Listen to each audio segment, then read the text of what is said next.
বিসমিল্লাহির রহমানির রাহিম। আসসালামু আলাইকুম, hi everyone, welcome to another video. আমি আছি ফাতেমা তোমাদের সাথে।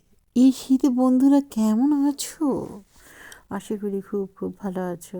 আমি আল্লাহর অশেষ রহমতে খুব ভালো আছি। এগুলি সব আমার বানানো জিনিস। পিৎজা, বিরিয়ানি, সব কিছুই আমার হাতে বানানো। সবাই অনেক বেশি ভালো থাকবে। আসসালামু আলাইকুম, আল্লাহ হাফেজ।